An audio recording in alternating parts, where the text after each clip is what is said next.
Encantador e assustador. Encantador para a própria torcida, que comemora mais um troféu sob comando de Felipe Luiz, e assustador para os adversários do Flamengo, que não tem ideia de onde esse time pode parar. É verdade que ano passado o Flamengo também conquistou um campeonato carioca com o pé nas costas, mas com a autoridade desse ano e o tipo de jogo que dificilmente encontra pela frente um antídoto, tanto que só perdeu uma partida desde que o Felipe Luiz chegou ao Flamengo, ele de fato empolga e assusta, encanta e assusta. E que bom pro torcedor do rubro-negro. O Flamengo não venceu a partida, é verdade, né? Segundo jogo da final do Carioca, mas não venceu porque eu acho que estava proibido de vencer, né? Proibido até de ter gol validado, mas a gente não vai falar nesse vídeo porque aqui a gente fala de tática sem tatiquês.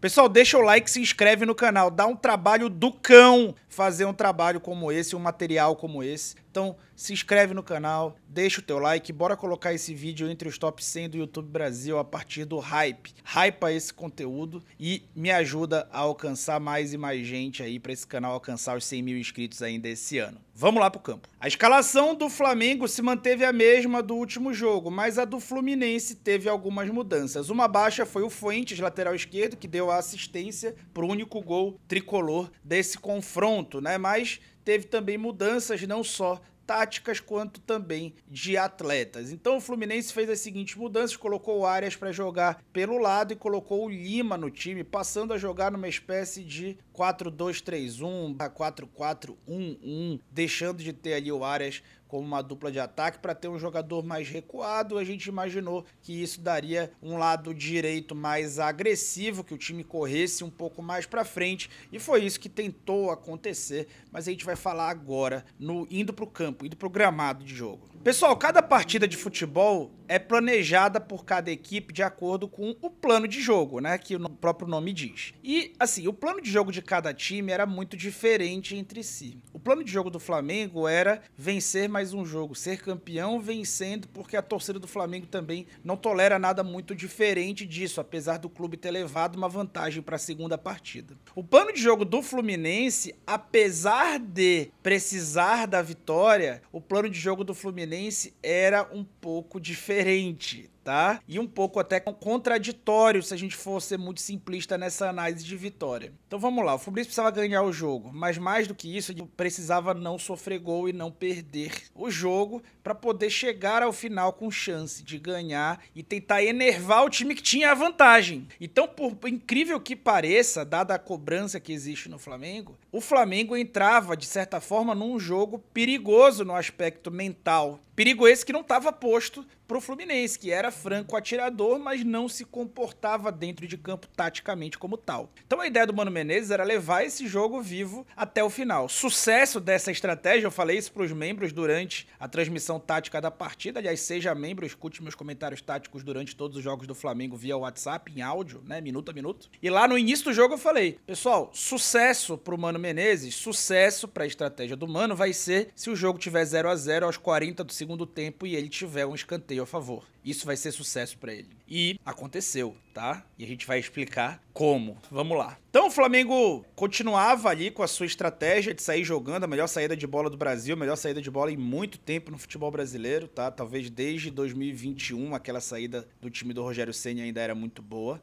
E o Fluminense mudou a forma que marcaria. Como eu falei ali, quando eu mostrei o campinho, o Fluminense queria ser um pouco mais agressivo e essa agressividade passava por ter uma pressão individual alta, diferente do que o time fez e fazia em todos os outros jogos. Então aqui, o Cano antes de subir, ele olha pro Lima e o Canóbio se mantém na referência individual do Wesley, como eu tinha mostrado para vocês. Referência individual gera menos espaço para construir, mas gera mais espaço atrás da última linha e a gente viu o Flamengo chutar muito mais bolas nas costas da última linha, lançar muita bola nas costas da última linha, tá? Isso, estratégia. Não é porque a saída de bola não funcionou, ao contrário. tanto funcionou como nesse lance sem corte, eu te mostrei o primeiro lance do jogo, o Flamengo ganha a segunda bola e ali ele já vai, logo no início, cavar uma jogada de quase gol, uma jogada de potencial gol, colocando o adversário em terço ali de defesa, tendo que se defender, e o Flamengo cabeceando dentro da pequena área com o Plata. A pressão alta, quando você ganha territorialmente, falei sobre isso com Barroca aqui no canal, no Área Técnica com Barroca,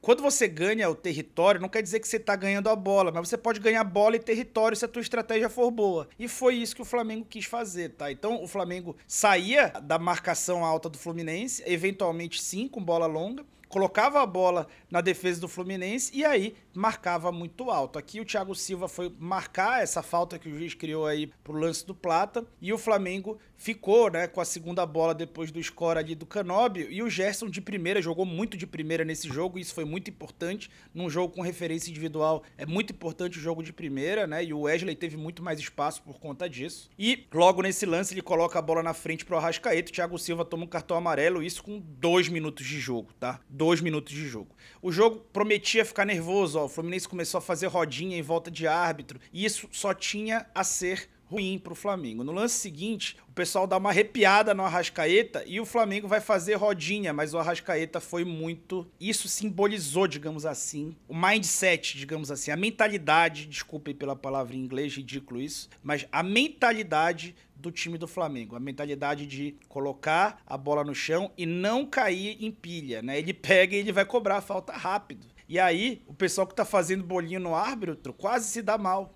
E o Flamengo quase cria uma jogada de gol que vai ser cortada dentro da pequena área pelo Canóbio, né? Volante atacante do Fluminense, aliás, bom volante. O Flamengo, na sua construção, continuava naquela ideia, né? Falei muito sobre saída de bola aqui no canal. A melhor saída de bola dos últimos tempos aí do futebol brasileiro passa muito pelos pés do goleiro. O goleiro gera superioridade numérica, especialmente num jogo como esse que tem a questão de referência individual, ele gera essa vantagem, tá? Então aqui ele vai aguentar a bola para fazer com que os atacantes subam. E olha como ele sobe, eles fazem a base, porque como ele é destro, eles imaginam que o passe mais provável é pro Léo Pereira. E aí eles sobem com essa base, vão subindo, meio que pulando, porque eles sabem que se eles forem seco no goleiro, eles vão entregar liberdade para alguém do Flamengo, né? Então os times já começam a temer a saída de bola do Flamengo, sem ter que ser aquela saidinha fora de lógica de Fernando Diniz, de 8, 9 pessoas na construção e ninguém para finalizar as jogadas, enfim. E aí o Flamengo constrói a partir do Rossi com muita qualidade e muito entrosamento. E a partir desse passe, o Fluminense começa a subir mais gente. Então o Arias, que ficava na referência individual ao Alexandro, saltava até o Léo Pereira. E o Fluminense aí nesse frame tá com um jogador a mais de linha do que o Flamengo. Ele iguala até o goleiro. Se sobra na frente, falta atrás, né? E o Flamengo começou a querer fazer ataques rápidos a partir disso. Nesse lance, o Fluminense até abafou e foi lateral. Só que o Flamengo cobrou rápido o lateral. E aí, quando cobrou rápido o lateral, faltava, né? Faltava um do Fluminense. E aí o Flamengo conseguiu, de novo, né, gerar uma jogada de dificuldade ali pro adversário. Se o cruzamento tivesse entrado, o Flamengo teria provavelmente finalizado a jogada. O jogo continuava, a pressão alta do Flamengo seguia, né, muito boa, muito a partir de um grande jogador, um baita jogador, um jogador que é um colosso de jogador, que ainda não é tão valorizado quanto deveria, mas aí vai de cada um. O meu papel tá aqui de valorizar, assim como eu fiz lá atrás com o Léo Ortiz, como eu tive que fazer bizarramente pro Gerson, né? Porque ele é um craque, isso é muito claro, e as pessoas enchiam o saco dele. Cara, o Gonçalo Plata é um colosso de jogador, tá? Um colosso de jogador. Mas vamos lá. Aqui, ele é tão importante sem a bola, e com a bola também. Ele já ia fazer outro gol de título ontem, se não inventassem um negócio de VAR. E aí, ele é tão importante sem a bola que você vai ver as variadas funções que ele tem e a inteligência tática que ele tem, né? Então ele é o centroavante do time, ele tá ali mapeando, notem como ele tá mapeando o passe por dentro pro Martinelli. Por quê? Porque o Pulgar ainda não saltou, né? O time tá um pouco mais recuado com a linha de meio, né? Os dois volantes estão juntos, um pouco recuados. Então ele tá vigiando ali o Martinelli, e aí o Pulgar chegou, ele entrega pro Pulgar. E aí, saiu o primeiro toque para trás, ele já vai proteger o Thiago Silva, ele já vai pensar em marcar o passe pro Thiago Silva. O René vai fazer uma boa saída por dentro, só que aí o Flamengo ainda tá cercando todo mundo. E ele tá lá, do lado do Thiago Silva. E como o Flamengo tá na referência individual também, né, alta, o Flamengo sempre faz pressão alta individualizada, pressing individual, que o pessoal chama no Tatiquei, o Arrascaeta já tá marcando o passe pro Samuel, o Gerson já tá marcando o passe pro René, e o Thiago não tem nada a fazer além de tocar a bola pro Fábio. O Plata já sabe disso, já se antecipa e vai, rouba a bola do Fábio, faz um drible no Fábio, e se o Fábio não fosse um fenômeno, ele não tinha defendido essa bola. O Plata fez tudo certo, com a ajuda do time, mas ele sendo o protagonista dessa jogada desde antes do Flamengo ter a bola. Gente, o valor de um cara desse no futebol de hoje é enorme, enorme, tá? Mas vamos lá. E aí, o Fluminense tentava ali construir, mas construía nada, tá? O time praticamente não conseguia jogar com bola e sem a bola enfrentava também problemas, tá? Quando o Flamengo balançava o Fluminense, ele muitas vezes encontrava espaço entre o Samuel e o Arias, que chegavam atrasados ali no Luiz Araújo. O Luiz, como solta muito rápido a bola, fazia o jogo fluir muito bem e balançava o meio de campo do Fluminense. E aí quem não aparecia nesse meio de campo, que foi uma surpresa pra mim, era o Lima. Eu achei que o Lima ia entrar como terceiro homem de meio, mas não, ele ficava quase que como um atacante. Olha ele trotando devagar ali, voltando pro meio. E aí o meio de campo do Fluminense ficou curto e o Canóbio, que anulava o Wesley em alguns jogos ali, te entregava muita dificuldade, não conseguia anular, é verdade, começava a ter a dúvida, gerava dúvida nele. E ali, quando ele vai no Gerson, o Gerson já dá no Wesley, o Wesley faz um bom cruzamento pro Plata, que finaliza 2 vezes ali, e aí o Fábio, né? Enfim, né? Se não fosse o Fábio, ia ser feio, ia ficar feio pro Fluminense. O Fluminense continuava subindo nas suas referências individuais, cada vez com mais gente, né, tentando fechar o passe por dentro. A grande missão do Fluminense era fechar o passe por dentro, que foi aonde o Flamengo conseguia estragar ali completamente qualquer plano deles no jogo anterior, que realmente foi pouco, né? O 2-1 foi muito barato. E o Flamengo tinha estratégias, tanto para jogar curto quanto para jogar longo. Por muito pouco essa bola não fica num 2 contra 1 no pé do Wesley com o Plata ali, mas a segunda bola, como sempre, ficando com o Flamengo, um time muito mais agrupado, muito mais entrosado, muito mais compacto, com e sem a bola, né? E isso fazia com que o time tivesse uma capacidade. Só que jogar por dentro continuava sendo um desafio. Notem como o Fluminense fechava o passe por dentro, até concedendo o passe por fora. Vocês estão vendo aí no posicionamento do Martinelli. Ele tá fechando o passe pro Gerson, pro Ortiz não conseguir passar. O Flamengo teve que trabalhar em U muitas vezes, teve que trabalhar pelos lados, como eu vou mostrar aqui nesse gráfico que vem do SofaScore. Mas esses caras têm muita qualidade. E sim, se o Ortiz quiser dar essa bola no Gerson, ele vai conseguir, cara. Eu vou te provar. E aí ele vai dar essa bola no Gerson. E aí o Fluminense teve que fazer falta, né? Os caras realmente, eles têm muita capacidade de executar muitas ações que muita gente não tem capacidade, mesmo marcados, mesmo com espaço fechado, mesmo com a dificuldade imposta por um bom adversário, né? Por um adversário que estava fazendo uma marcação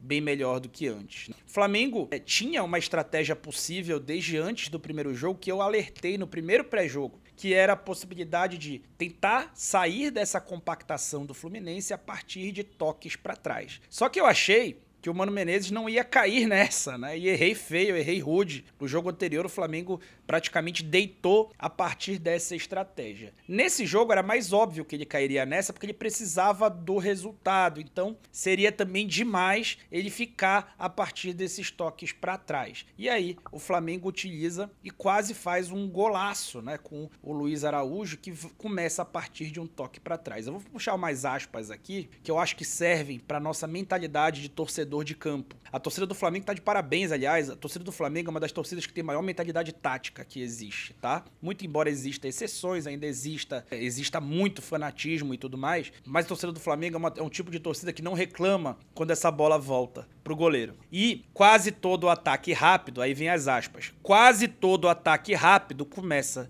de um passe para trás, tá? Notem que o Pulgar tá entre os zagueiros, vai voltar essa bola no líbero do Flamengo, né, que é o Rossi. E aí, reparem como a linha do Fluminense sobe e os espaços vão aparecer nas costas dos volantes dos caras. Pode reparar, passe para trás, a bola vai tentando margear ali os volantes dos caras e ela vai chegar na possibilidade de o passe de frente do De La Cruz encontrar Arrascaeta, Gerson ou Wesley. Ele pode escolher qualquer um dos três atrás de 6 jogadores do Fluminense. Atrás deles só tá a última linha dos caras, só tá a linha defensiva dos caras. E o Flamengo faz agora um 5 contra 4. E o Luiz Araújo tá lá fazendo o facão muito bem. E não fez esse gol porque talvez tenha sido tímido demais na cavada, mas o Fábio tava em pé até o último momento. E talvez tenha tirado mais. Se tirasse menos, o Fábio pegava. Ele fechou muito bem o ângulo. A única forma de fazer esse gol era driblando o goleiro. O Fábio é um absurdo, tá? É um absurdo de goleiro. Impressionante. Parece que melhora com a idade. É impressionante esse cara. Se o Fluminense não renovar com ele, ele vai arrumar time. Pode ter certeza que vai arrumar time. Aqui o Gerson de novo jogando de primeira, né? Colocando o Wesley nas costas do Canóbio, um dos últimos lances do primeiro tempo. E o Flamengo quase faz o gol. Não fez porque era o Thiago Silva. Se fosse no outro lado, no Inácio, teria entrado esse passe ali nas costas da defesa. O Thiago Silva muito experiente, um baita zagueiro, né? No segundo tempo, o Fluminense faz mudanças e mudanças de posicionamento. Entra o Hércules, entra o Riquelme e o Arias vai passar a ser atacante de novo. Deixa eu botar no campinho para você fixar melhor. Então o Fluminense estava assim, com o Arias pela direita, e aí ele tira o Otávio do time e tira o Lima e coloca o Hércules de volante e o Riquelme aberto, mudando de novo para o 4-4-2, que tinha sido a primeira estratégia do primeiro jogo, com a escalação do primeiro jogo, basicamente. Ou seja, o Mano também não tinha grande repertório. E também não é fácil, tá? Não é fácil ter repertório para enfrentar esse Flamengo. Não tinha muita coisa que ele pudesse fazer. Especialmente, talvez, porque o trabalho dele ao longo dos outros meses também não foi tão rebuscado. Mas ele entrou para salvar um time de rebaixamento e tudo mais. Eu não tenho aqui grandes críticas ao Mano, embora é claro que o repertório realmente não é dos maiores, né? Se fosse, ele teria outras armas. Enfim, o time passa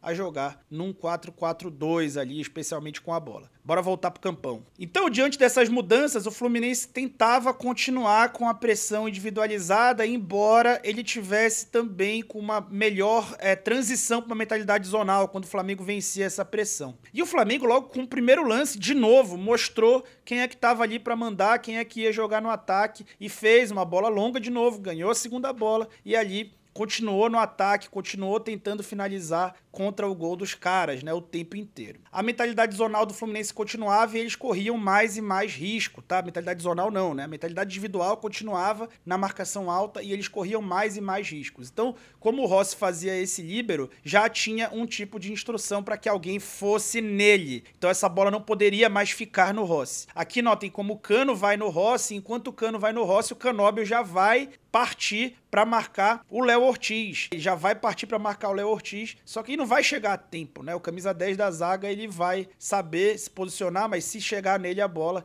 ele recebe. Se o Canóbio saiu do Wesley para ir no Ortiz, quem é que tá livre, cara pálida? O Wesley, né? O Wesley vai receber a bola com tempo e espaço antes do René chegar. Na hora que a bola chega nele, o René já desistiu e o Canóbio vai seguir. Jogo com referência individual exige o quê? Enfrentamento físico. Tá? Futebol moderno. Não vamos romantizar isso aqui. Jogo com referência individual exige enfrentamento físico. O lado direito ia muito bem com isso. Wesley e Gerson fazendo enfrentamento físico. O Gerson até sendo derrubado e o juiz de sacanagem assim. Vamos lá, desculpa pessoal, não é de sacanagem. O juiz não marcando faltas no Gerson. E aí o Gerson também ficava bem irritado com isso, com razão. Tá? Mas o lado direito funcionando, por quê? Porque tinha força no lado direito do ataque do Flamengo, enquanto o lado esquerdo já começava a padecer, né, com o Luiz Araújo já começando a cansar, mas especialmente o Arrascaeta já estava também desgastado. E aí o Fluminense começava a fazer as suas mudanças, o Flamengo tinha ali um estilo de jogo de tentar ter paciência, só que ele começou a perder o enfrentamento físico e o jogo começou a ficar muito trocado. E essa trocação, ela era tudo que o Fluminense queria naquele final. Lembra do plano de jogo do Mano? E aí os caras conseguiram cabecear essa bola na pequena área. Então fica uma pequena cornetadinha pro Felipe Luiz. Demora demais para mexer. Esse técnico fenomenal, encantador, que a gente deposita muita esperança, demora demais pra mexer. Sei que mexer no Flamengo não é fácil, você tem muita gente boa, e aí pra você tirar é complicado, mas, cara, um técnico do tamanho dele só vai ter elenco desse pra cima pro resto da carreira dele. Se ele for pro Real Madrid, ele vai ter que tirar o Bellingham, o Mbappé, o Vini Júnior. Se ele for pra seleção brasileira, ele vai ter que tirar o Vini Júnior, o Neymar se voltar. Isso é o que é, tá? E o Felipe Luiz tem demorado demais pra mexer, e nesse jogo ele correu mais riscos do que deveria. Correu muito risco? Não. O Flamengo correu muito risco? Não. E quando ele mexeu, na minha opinião, ele mexeu errado, tá? Por que ele mexeu errado? Porque ele, na hora que tira o Luiz Araújo, mantém o Arrascaeta em campo e tira o Luiz Araújo, ok, você pode manter e tirar o Luiz Araújo, mas se o jogo é um jogo de enfrentamento, aí, parceiro, tu não pode colocar o Michael, né? Tava muito claro que esse era um jogo, desde o início do segundo tempo, era um jogo pro Juninho, isso tava muito claro, tá? Falei muito isso na transmissão tática, torne-se membro do canal, escute minha transmissão tática durante os jogos, pra você ver que eu não tô mentindo quando eu trago aqui. E o Michael entrar, qual é o problema? O Michael, gente, é um jogador de trabalho em espaço curto, um jogador de aceleração, não é um jogador de força. E para vencer grandes espaços nas costas de defesa adversária, ou para vencer enfrentamento físico, você precisa muito mais de força do que de aceleração. O jogo pedia trabalho às costas da última linha e o jogo pedia enfrentamento 1 contra 1. Ele tem capacidade de enfrentamento 1 contra 1, aquele enfrentamento que começa estático, que ele recebe a bola no pé e que vai enfrentar um entrelinhas apertado do adversário e vai costurar no entrelinhas. O jogo não era pra isso e a primeira bola que ele recebe já é na profundidade. Ele não vai chegar, é lógico que ele não vai chegar, e se chegasse ia perder no físico. Não é culpa do Michael, não tô criticando o Michael não. Aqui ele foi até bem, né? Ele tava fresco, foi até bem nesse 1 contra 1 e tal, não passou, tá? Não passou. Então era muito claro que não era o jogo pra ele, o jogo era muito claramente pro Juninho. Ele entra no lugar do Gerson, só pode ser por questão física, né? Só pode ser por questão física. E aí, na primeira bola pro Juninho, a partir de um lateral, ele pressionado, enfrentamento físico. Ele vai lá, cai, o Mano Menezes tá pedindo não marca falta, não foi falta do meu jogador. Não. Enfim, e aí ele leva a bola pro fundo, pro meio, na verdade, e rola pro Plata fazer mais um gol de título. Mas não, o destino queria que o gol do título fosse do Juninho, e também tá em ótimas mãos, né? Afinal de contas, o Plata já tá consolidado. Logo depois, esse lance aí tem a ver com linha de impedimento, eu não tô aqui pra questionar isso, e ele foi muito bem de novo no enfrentamento, tirou o opositor pra nada e deu passe na força certa pra trás, e o Michael fuzilava com o ódio e com a raiva que faltava pro time tentar fazer gol um pouco antes. Mas claro que foi anulado esse gol, óbvio, ele seria anulado. Se tivesse mais outro, seria anulado também. Talvez até o agregado seja anulado ainda, vamos esperar os próximos dias. Então o Flamengo de Felipe Luiz, de Léo Ortiz, de Wesley, o Flamengo de Gonçalo Plata, o Flamengo de Bruno Henrique, um Flamengo muito forte. Um Flamengo que assusta os adversários e que conquistou a taça Zico das mãos de Zico. Nada mais perfeito para um domingo apoteótico no estádio do Maracanã. Esperamos por muito mais domingos como esse. Aliás, por mais domingos como esse no sentido da festa. E por menos domingos como esse no sentido de VAR. Até se fosse contra o Flamengo, eu teria ficado incomodado. Até se o Flamengo tivesse sido beneficiado, eu também teria ficado incomodado. Porque a cada tipo de intervenção nesse sentido, o futebol morre um pouquinho. E eu quero deixar esse esporte para meus filhos, tá bom? Muito obrigado. E eu fui!